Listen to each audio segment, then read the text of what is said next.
The Age of Innocence by Edith Wharton. Chapter 11. Some 2 weeks later, Newland Archer, sitting in abstracted idleness in his private compartment of the office of Letterblair, Lampson & Lowe, attorneys at law, was summoned by the head of the firm. Old Mr. Letterblair, the accredited legal adviser of 3 generations of New York gentility, throned behind his mahogany desk in evident perplexity. As he stroked his close-clipped white whiskers and ran his hand through the rumpled gray locks above his jutting brows, his disrespectful junior partner thought how much he looked like the family physician annoyed with a patient whose symptoms refused to be classified. "My dear sir," he always addressed Archer as sir, "I have sent for you to go into a little matter, a matter which, for the moment, I prefer not to mention either to Mr. Skipworth or Mr. Redwood." The gentlemen he spoke of were the other senior partners of the firm, for, as was always the case with legal associations of old standing in New York, all the partners named on the office letterhead were long since dead, and Mr. Letterblair, for example, was, professionally speaking, his own grandson. He leaned back in his chair with a furrowed brow. "For family reasons," he continued. Archer looked up. "The Mingott family," said Mr. Letterblair, with an explanatory smile and bow. "Mrs. Manson Mingott sent for me yesterday. Her granddaughter, the Countess Olenska, wishes to sue her husband for divorce. Certain papers have been placed in my hands." He paused and drummed on his desk. "In view of your prospective alliance with the family, I should like to consult you, to consider the case with you before taking any farther steps." Archer felt the blood in his temples. He had seen the Countess Olenska only once since his visit to her, and then at the opera in the Mingott box. During this interval she had become a less vivid and importunate image, receding from his foreground as May Welland resumed her rightful place in it. He had not heard her divorce spoken of since Janie's first random allusion to it, and had dismissed the tale as unfounded gossip. Theoretically, the idea of divorce was almost as distasteful to him as to his mother, and he was annoyed that Mr. Letterblair, no doubt prompted by old Catherine Mingott, should be so evidently planning to draw him into the affair. After all, there were plenty of Mingott men for such jobs, and as yet he was not even a Mingott by marriage. He waited for the senior partner to continue. Mr. Letterblair unlocked a drawer and drew out a packet. "If you will run your eye over these papers." Archer frowned. "I beg your pardon, sir, but just because of the prospective relationship, I should prefer your consulting Mr. Skipworth or Mr. Redwood." Mr. Letterblair looked surprised and slightly offended. It was unusual for a junior to reject such an opening. He bowed. "I respect your scruples, sir, but in this case I believe true delicacy requires you to do as I ask. Indeed, the suggestion is not mine, but Mrs. Manson Mingott's and her son's. I have seen Lovell Mingott and also Mr. Welland. They all named you." Archer felt his temper rising. He had been somewhat languidly drifting with events for the last fortnight, and letting May's fair looks and radiant nature obliterate the rather importunate pressure of the Mingott claims. But this behest of old Mrs. Mingott's roused him to a sense of what the clan thought they had the right to exact from a prospective son-in-law, and he chafed at the role. "Her uncles ought to deal with this," he said. "They have. The matter has been gone into by the family. They are opposed to the Countess's idea, but she is firm and insists on a legal opinion." The young man was silent. He had not opened the packet in his hand. "Does she want to marry again?" "I believe it is suggested, but she denies it." "Then will you oblige me, Mr. Archer, by first looking through these papers? Afterward, when we have talked the case over, I will give you my opinion." Archer withdrew reluctantly with the unwelcome documents. Since their last meeting, he had half unconsciously collaborated with events in ridding himself of the burden of Madame Olenska. His hour alone with her by the firelight had drawn them into a momentary intimacy on which the Duke of St. Austrey's intrusion with Mrs. Lemuel Struthers and the Countess's joyous greeting of them had rather providentially broken. 2 days later, Archer had assisted at the comedy of her reinstatement in the van der Luydens' favor, and had said to himself with a touch of tartness that a lady who knew how to thank all-powerful elderly gentlemen to such good purpose for a bunch of flowers did not need either the private consolations or the public championship of a young man of his small compass. To look at the matter in this light simplified his own case, and surprisingly furbished up all the dim domestic virtues. He could not picture May Welland, in whatever conceivable emergency, hawking about her private difficulties and lavishing her confidences on strange men, and she had never seemed to him finer or fairer than in the week that followed. He had even yielded to her wish for a long engagement, since she had found the one disarming answer to his plea for haste. "You know, when it comes to the point, your parents have always let you have your way ever since you were a little girl," he argued, and she had answered, with her clearest look, "Yes, and that's what makes it so hard to refuse the very last thing they'll ever ask of me as a little girl." That was the old New York note. That was the kind of answer he would like always to be sure of his wife's making. If one had habitually breathed the New York air, there were times when anything less crystalline seemed stifling. The papers he had retired to read did not tell him much, in fact, but they plunged him into an atmosphere in which he choked and spluttered. They consisted mainly of an exchange of letters between Count Olenski's solicitors and a French legal firm to whom the Countess had applied for the settlement of her financial situation. There was also a short letter from the Count to his wife. After reading it, Newland Archer rose, jammed the papers back into their envelope, and re-entered Mr. Letterblair's office. "Here are the letters, sir, if you wish. I'll see Madame Olenska," he said in a constrained voice. Thank you, Mr. Archer. Come and dine with me tonight if you're free, and we'll go into the matter afterward, in case you wish to call on our client tomorrow." Newland Archer walked straight home again that afternoon.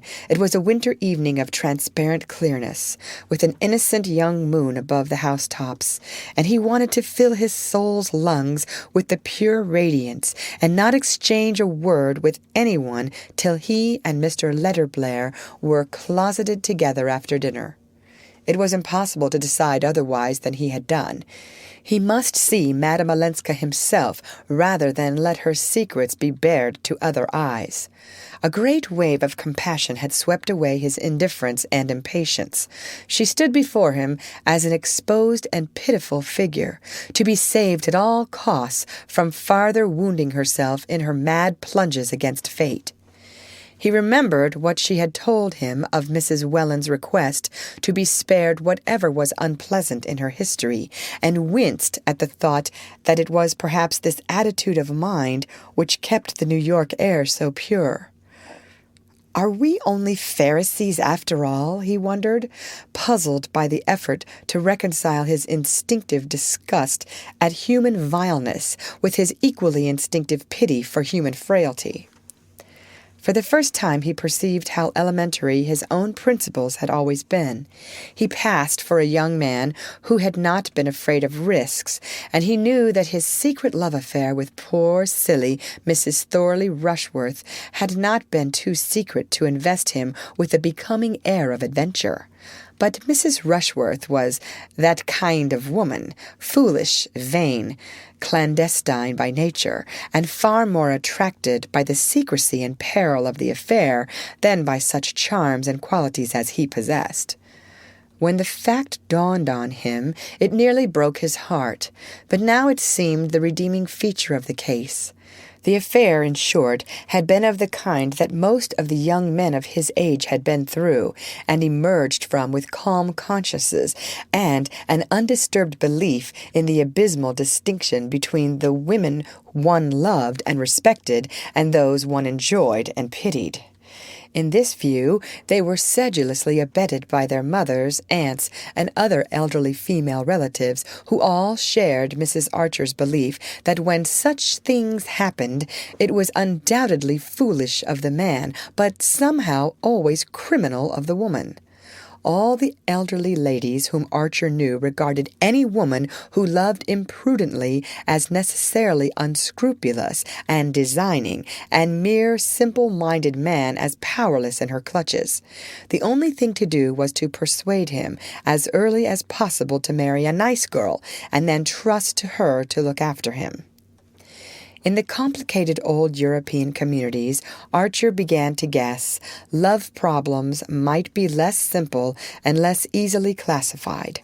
Rich and idle and ornamental societies must produce many more such situations, and there might even be one in which a woman naturally sensitive and aloof would yet, from the force of circumstances, from sheer defenselessness and loneliness, be drawn into a tie inexcusable by conventional standards. On reaching home, he wrote a line to the Countess Olenska, asking at what hour of the next day she could receive him, and dispatched it by a messenger boy, who returned presently with a word to the effect that she was going to Skuytercliff the next morning to stay over Sunday with the van der Luydens, but that he would find her alone that evening after dinner. The note was written on a rather untidy half-sheet, without date or address, but her hand was firm and free. He was amused at the idea of her week ending in the stately solitude of Skuytercliff, but immediately afterward felt that there, of all places, she would most feel the chill of minds rigorously averted from the unpleasant. He was at Mr. Letterblair's punctually at 7, glad of the pretext for excusing himself soon after dinner. He had formed his own opinion from the papers entrusted to him, and did not especially want to go into the matter with his senior partner. Mr. Letterblair was a widower, and they dined alone, copiously and slowly, in a dark, shabby room hung with yellowing prints of the death of Chatham and the coronation of Napoleon. On the sideboard, between fluted Sheraton knife cases, stood a decanter of hot Brion and another of the old Lanning port, the gift of a client, which the wastrel Tom Lanning had sold off a year or two before his mysterious and discreditable death in San Francisco, an incident less publicly humiliating to the family than the sale of the cellar. After a velvety oyster soup came shad and cucumbers, then a young broiled turkey with corn fritters, followed by a canvasback with currant jelly and a celery mayonnaise. Mr. Letterblair, who lunched on a sandwich and tea, dined deliberately and deeply, and insisted on his guests doing the same. Finally, when the closing rites had been accomplished, the cloth was removed, cigars were lit, and Mr. Letterblair, leaning back in his chair and pushing the port westward, said, spreading his back agreeably to the coal fire behind him, "The whole family are against a divorce, and I think rightly." Archer instantly felt himself on the other side of the argument. "But why, sir, if there ever was a case—" "Well, what's the use? She's here, he's there. The Atlantic's between them. She'll never get back $1 more of her money than what he's voluntarily returned to her. Their damned heathen marriage settlements take precious good care of that. As things go over there, Olenski's acted generously. He might have turned her out without a penny." The young man knew this and was silent. "I understand, though," Mr. Letterblair continued, "that she attaches no importance to the money. Therefore, as the family say, why not let well enough alone?" Archer had gone to the house an hour earlier in full agreement with Mr. Letterblair's view, but put into words by this selfish, well-fed, and supremely indifferent old man, it suddenly became the Pharisaic voice of a society wholly absorbed in barricading itself against the unpleasant. "I think that's for her to decide." Have you considered the consequences if she decides for divorce?" "You mean the threat in her husband's letter? What weight would that carry? It's no more than the vague charge of an angry blackguard." "Yes, but it might make some unpleasant talk if he really defends the suit." "Unpleasant?" said Archer explosively. Mr. Letterblair looked at him from under inquiring eyebrows, and the young man, aware of the uselessness of trying to explain what was in his mind, bowed acquiescently while his senior continued, "Divorce is always unpleasant." "You agree with me?" Mr. Letterblair resumed, after a waiting silence. "Naturally," said Archer. "Well, then, I may count on you, the Mingotts may count on you, to use your influence against the idea?" Archer hesitated. "I can't pledge myself till I've seen the Countess Olenska," he said at length. "Mr. Archer, I don't understand you. Do you want to marry into a family with a scandalous divorce suit hanging over it?" "I don't think that has anything to do with the case." Mr. Letterblair put down his glass of port and fixed on his young partner a cautious and apprehensive gaze. Archer understood that he ran the risk of having his mandate withdrawn, and for some obscure reason he disliked the prospect. Now that the job had been thrust on him, he did not propose to relinquish it, and to guard against the possibility, he saw that he must reassure the unimaginative old man who was the legal conscience of the Mingotts. "You may be sure, sir, that I shan't commit myself till I've reported to you. What I meant was that I'd rather not give an opinion till I've heard what Madame Olenska has to say." Mr. Letterblair nodded approvingly at an excess of caution worthy of the best New York tradition, and the young man, glancing at his watch, pleaded an engagement and took leave. End of chapter. Read by Lorraine Montgomery for Lit2Go on the web at fcit.usf.edu. The Age of Innocence by Edith Wharton. Chapter 12. Old-fashioned New York dined at 7, and the habit of after-dinner calls, though derided in Archer's set, still generally prevailed. As the young man strolled up Fifth Avenue from Waverly Place, the long thoroughfare was deserted but for a group of carriages standing before the Reggie Chiverses, where there was a dinner for the Duke, and the occasional figure of an elderly gentleman in heavy overcoat and muffler ascending a brownstone doorstep and disappearing into a gas-lit hall. Thus, as Archer crossed Washington Square, he remarked that old Mr. Dulac was calling on his cousins, the Dagonets, and turning down the corner of West 10th Street, he saw Mr. Skipworth, of his own firm, obviously bound on a visit to the Miss Lannings. A little farther up Fifth Avenue, Buford appeared on his doorstep, darkly projected against a blaze of light, descended to his private brougham, and rolled away to a mysterious and probably unmentionable destination. It was not an opera night, and no one was giving a party, so that Buford's outing was undoubtedly of a clandestine nature. Archer connected it in his mind with a little house beyond Lexington Avenue in which beribboned window curtains and flower boxes had recently appeared, and before whose newly painted door the canary-colored brougham of Miss Fanny Ring was frequently seen to wait.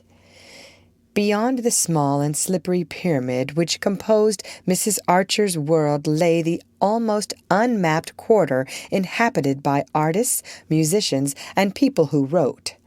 These scattered fragments of humanity had never shown any desire to be amalgamated with the social structure. In spite of odd ways, they were said to be, for the most part, quite respectable, but they preferred to keep to themselves. Medora Manson, in her prosperous days, had inaugurated a literary salon, but it had soon died out owing to the reluctance of the literary to frequent it.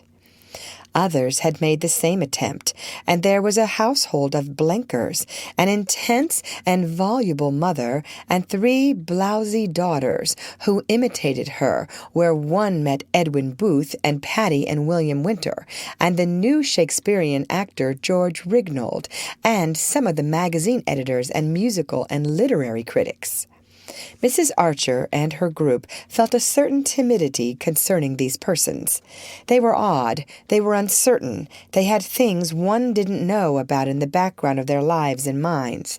Literature and art were deeply respected in the Archer set, and Mrs. Archer was always at pains to tell her children how much more agreeable and cultivated society had been when it included such figures as Washington Irving, Fitz Green Halleck, and the poet of The Culprit Fay. The most celebrated authors of that generation had been gentlemen. Perhaps the unknown persons who succeeded them had gentlemanly sentiments, but their origin, their appearance, their hair, their intimacy with the stage and the opera made any old New York criterion inapplicable to them.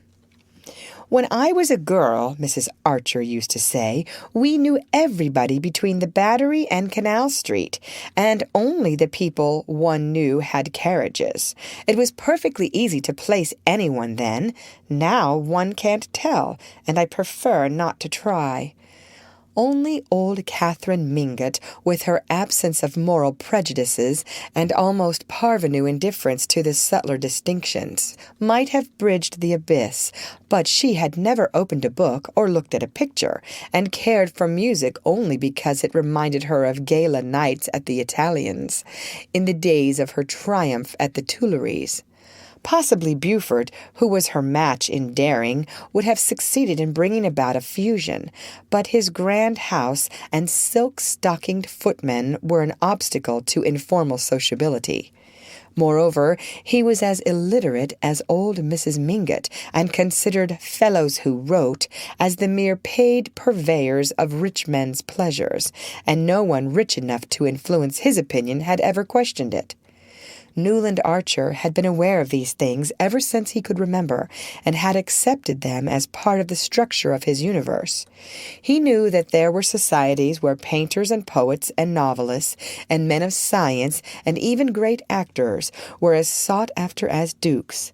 He had often pictured to himself what it would have been to live in the intimacy of drawing-rooms dominated by the talk of Merimee, whose Lettres une inconnue was one of his inseparables of Thackeray, Browning, or William Morris.